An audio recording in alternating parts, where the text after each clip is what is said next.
children. Good morning, Nana. How are you? I hope we are all fine. Yesterday we are discussing, Nana. We are discussing. So 10th chapter Emergency of Kingdom and Republics గురించి మనం discussion చేసుకుంటాము. And yesterday we are discussing, Nana. So మనము దేని గురించి discussion చేసుకున్నాము? Cities of Mahajanapadas. Cities of Mahajanapadas గురించి discussion చేసుకున్నాము. మరి అదేవిధంగా అక్కడ మనకి so types of craft persons are there.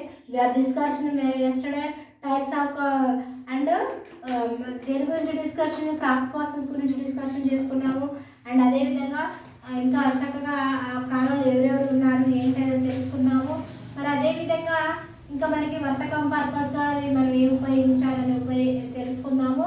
And అదేవిధంగా ఇంకా సో వాళ్ళు వర్తకం వ్యాపారం పర్పస్గానైనా సో మర్చండైజ్ వర్తకం సరుకు పర్పస్గా advance with a large member of animals like a oxen, donkeys and camels ఎక్కువగా అప్పట్లో సో సరుకును ఒక ప్రాంతం నుండి ఇంకొక ప్రాంతాన్ని ఉపయోగించడానికి అప్పుడు ఎక్కువగా ఆక్సన్ ఎద్దులని అండ్ డాంకీస్ గాడిదలని అదేవిధంగా క్యామెల్స్ని ఎక్కువగా ఉపయోగించేవాళ్ళన. So they travelled day and night for a weeks and months across the rivers, plains, hills and desert. మరి వాళ్ళ యొక్క ట్రావెల్డ్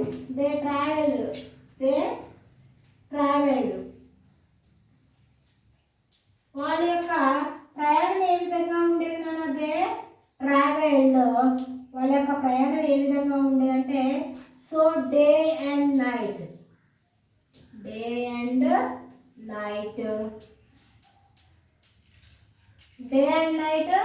అండ్ సో మరి ఇంకా అదే విధంగా ఇంకెలా ఉండేది?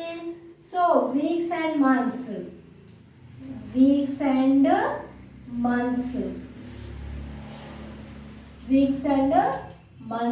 ఓకేనా. డే అండ్ నైట్ ఉండేది, వీక్స్ అండ్ మంత్స్ ఉండేది. అండ్ వీళ్ళు ఏం క్రాస్ చేశారు? సో అక్రాస్ వేటిని క్రాస్ చేశారంటే రివర్స్, ప్లెయిన్స్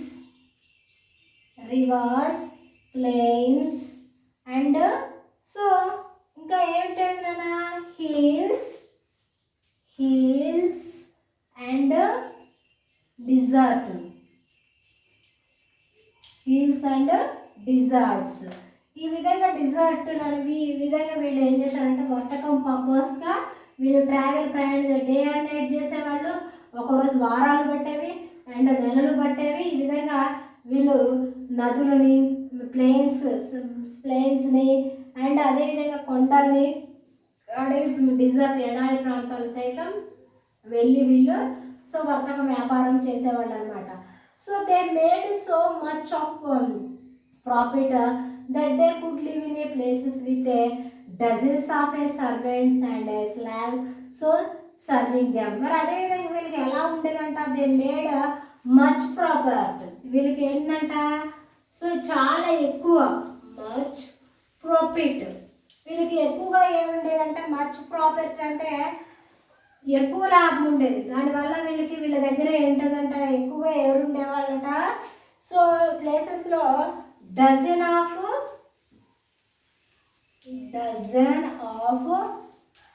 ఓకేనా. సో డజన్స్ ఆఫ్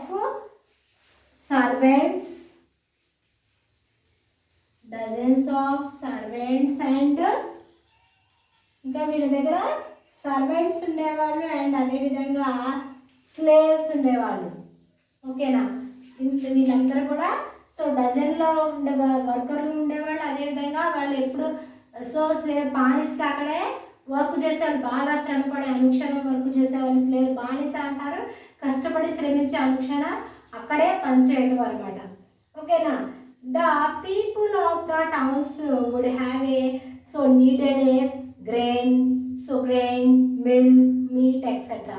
మరి the people of towns people కానివ్వండి సో కంపల్సరీ వాళ్ళకి గ్రెయిన్స్ గింజలు కావాలి, పాలు కావాలి, మీట్ కావాలి, అన్నీ కూడా నిత్యావసర థింగ్స్ కంపల్సరీగా దే వాంట్ చేస్తారు. So and how do you think they got them if you most town people were not doing any farming మరి మనం నిజంగా ఇది చాలా చక్కటి క్వశ్చన్, ఆలోచించదగిన విషయం. మరి అక్కడ మనం చూస్తున్నట్టయితే పట్టణ ప్రాంతాలలో నగరాలలో పట్టణాలలో మనం చూసుకున్నట్టయితే వాళ్ళు ఎలాంటి ఫార్మింగ్ వ్యవసాయం ఏమీ చేయరు కదా.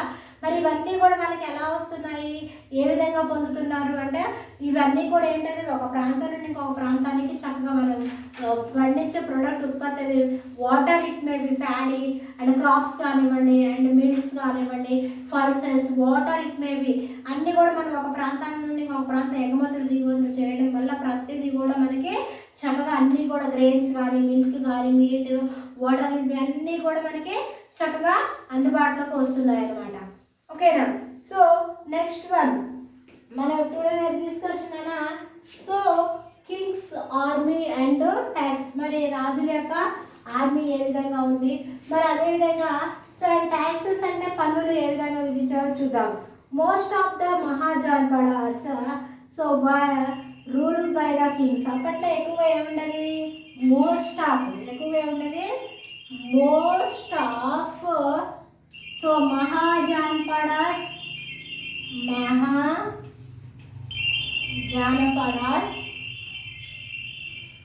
అప్పుడు ఎక్కువగా మహాజాన్పడాస్ రూల్ ఉండేది, ఎక్కువ ఏలేక పరిపాలన ఎక్కువగా ఉండేది అనమాట.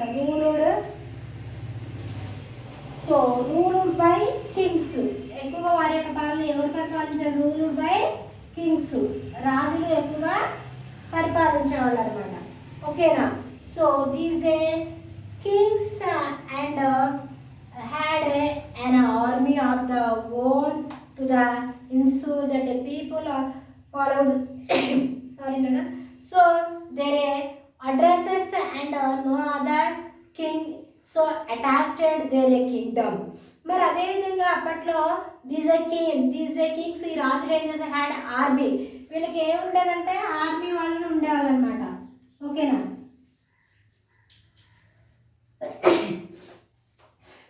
సరేనా.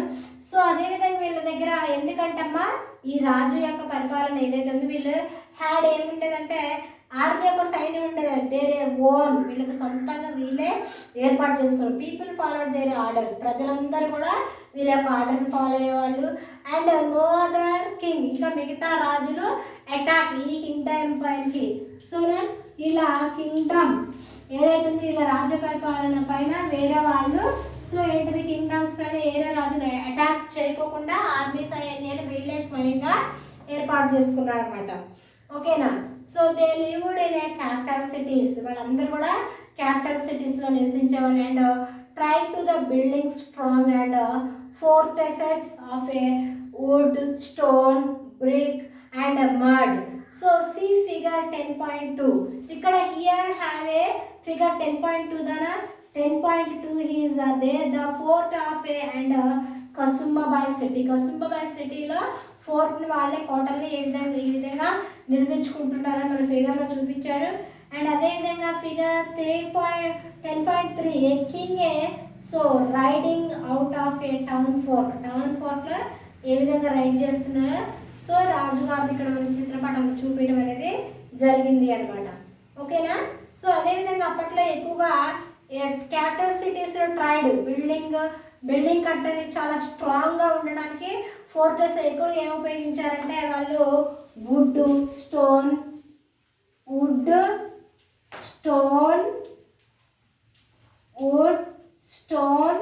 అండ్ ఇంకేం ఉపయోగించారు, బ్రిక్ అండ్ మట్టిని. ఓకేనా. చెక్కను ఉపయోగించారు, రాళ్ళను ఉపయోగించారు, ఇటుకలు ఉపయోగించారు. అదేవిధంగా వాళ్ళకి బిల్డింగ్ని ఏర్పరచడం కోసం మట్టిని కూడా ఉపయోగించారు అన్నమాట. And so all these requires a lot of money. మరి ఏది చేయాలన్నా కూడా అమౌంట్, మనీతో కూడుకున్నది, డబ్బుతో కూడిన విషయం అన్నమాట.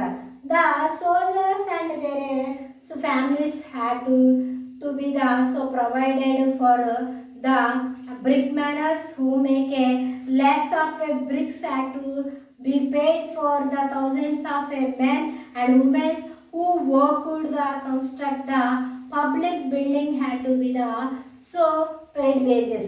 మరి అదే విధంగా ఆల్ దిస్ రిక్వైర్డ్, మరి అందరి ఇప్పుడు లాట్ ఆఫ్ మనీ సోల్జర్స్ ఉన్నారు కదా, ఎవరు సైనికులు సోల్జర్స్ కానివ్వండి.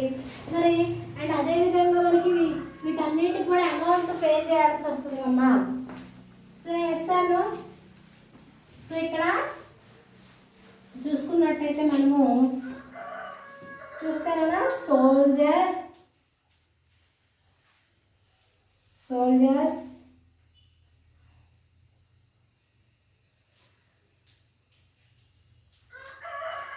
soldiers and their families and their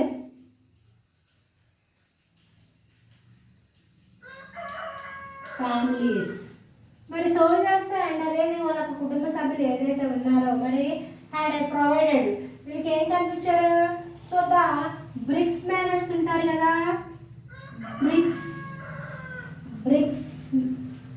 bricks makers ఎవరైతే ఇటుకలు తయారు చేస్తారమ్మా వారికి బ్రిక్ మేకర్స్ ఎవరైతే హూ మేడ్ ల్యాక్స్ ఎవరైతే లక్షల్లో బ్రిక్స్ ఇటుకలు తయారు చేస్తారో సో మరి had to pay for the thousands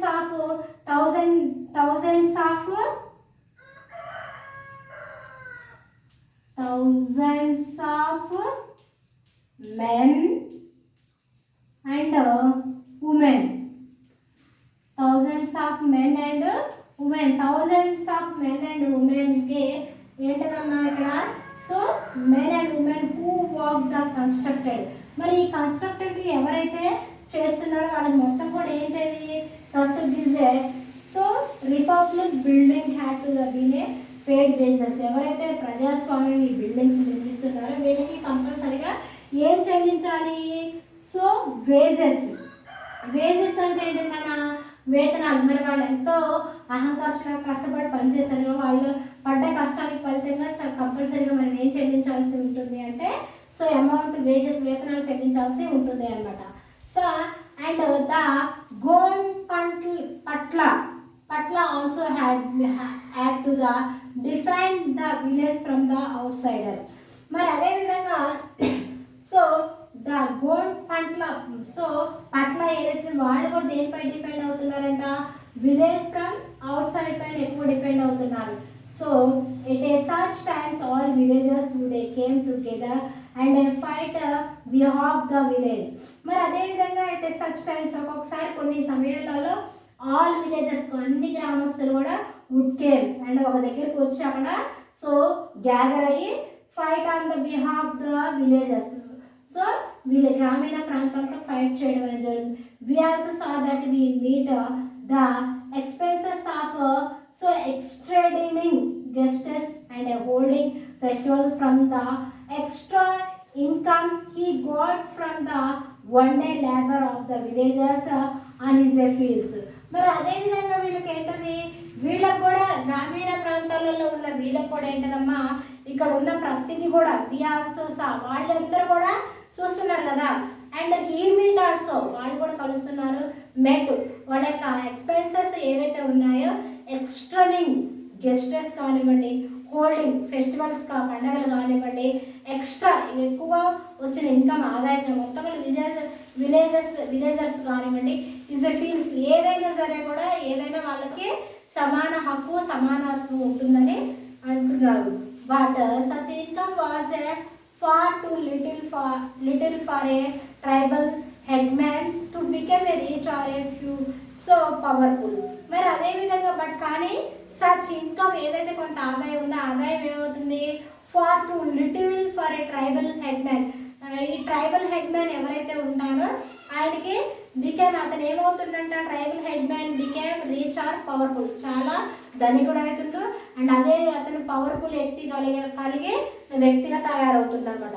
would only support the headman or obey the so commands of they were so convinced that it was in the so interested of all. మరి అదేవిధంగా మనం ఉదాహరణ for example చూసుకున్నట్టయితే మనం చెప్పుకున్న మన గ్రామీణ ప్రాంతాలలో కూడా మనము సర్పంచ్ని ఏంటది ఫర్ ఎగ్జాంపుల్ సర్పంచ్ గారిని ఎన్నుకుంటున్నాము, ఎంపీటీసీ అండ్ జెడ్పీటీసీ ఎలక్షన్లో కానివ్వండి, ఇవన్నీ కూడా మనం ఓటింగ్ విధానం ద్వారా సో మనం ప్రజాస్వామ్య విధానం, ప్రజల చేత ప్రజల కొరకు ఎన్నుకోబడదాన్ని అంటే ప్రజాస్వామ్య ప్రభుత్వం అంటే మనమే కదా ఎన్నుకునేది.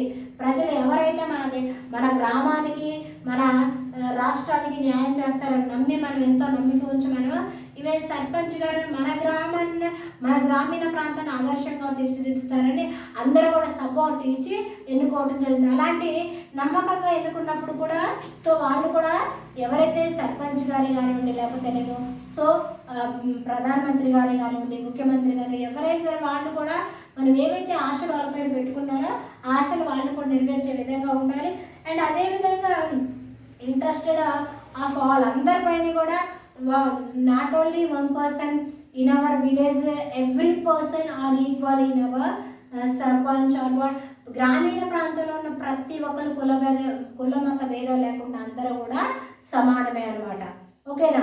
సో ఈ విధంగా ఇక్కడ ఏంటంటే మనకి మనము కమాండ్స్ మనం ఏంటంటే సపోర్ట్ చేసినప్పుడు మనకు కూడా ఏదైనా ప్రాబ్లమ్స్ ఉన్నా, for example so street lights and construct the roads and ఇంకా so water facility, water it maybe your facing problems, compulsory you complete the service after compulsory solve that problem.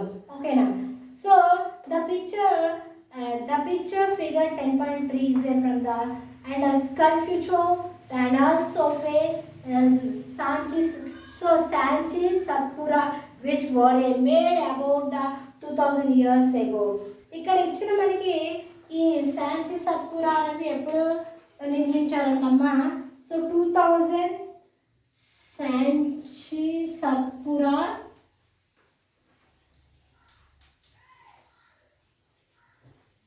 స్తూపా. Sanchi stupa when did you constructed nana? Made about 2 years ago. ఈ శాంచి స్తూపా గురించి ఇది ఎప్పుడు నిర్మించారన్నమాట? 2000 years ago అనమాట. ఓకేనా. ఇప్పుడు 2000 సంవత్సరాల క్రితం, 2000 years ago. ఓకేనా.